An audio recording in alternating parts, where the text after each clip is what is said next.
goeiemôre. Ek hoop dit gaan met jou goed hier op hierdie Woensdagmôre. Nou ons is op die oomblik besig om so 'n kort reeks te doen oor hoe om jou krisis te hanteer. En gister het ons begin hier om te sê dat ek en jy moet 'n valhelm kry om die val ligter te maak. Jesus Christus is die valhelm wat ons val ligter maak. Nou, nommer 2. Soek betyds hulp op die regte plek. En die klem vanmôre lê op die regte plek. Ek hoor die mooi ware verhaal van 'n jong man wat 'n Alfa gekoop het. En met hierdie Alfa het hy baie gesukkel. En hy het 'n sekere partjie op hierdie Alfa se engine gekort. En hy het oralste rond gesoek, by elke klein handelaartjie, by 'n scrapyard, by mechanics en hy kon nêrens hierdie partjie kry nie.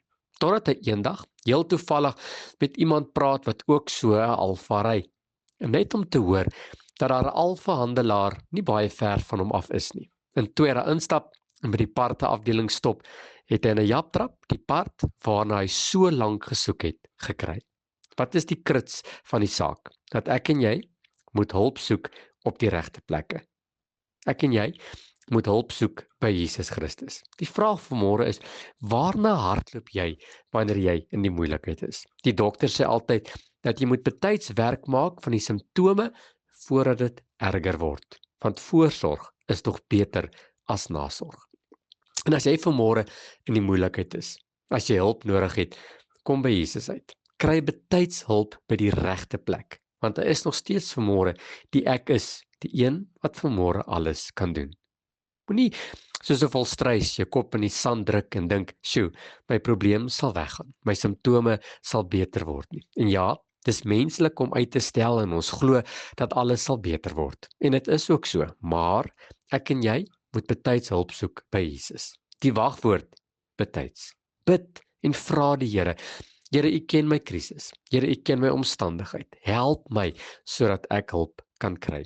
Voordat jou situasie hand uitdruk. Die Here Jesus is die enigste een wat jou raad en hulp kan gee. Matteus 11:28 sê nie verniet nie. Hy sê kom na my toe. Jy's nie alleen nie.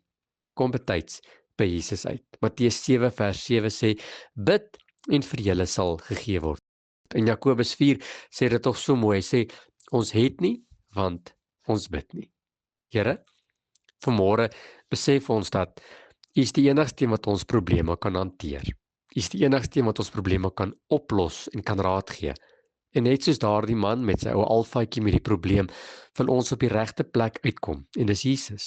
En ek vra vanmôre dat U vir elkeen wat na hierdie boodskap luister, wat 'n krisis en 'n probleem het, die uitkoms sal gee, want U weet nog steeds die beste. Amen.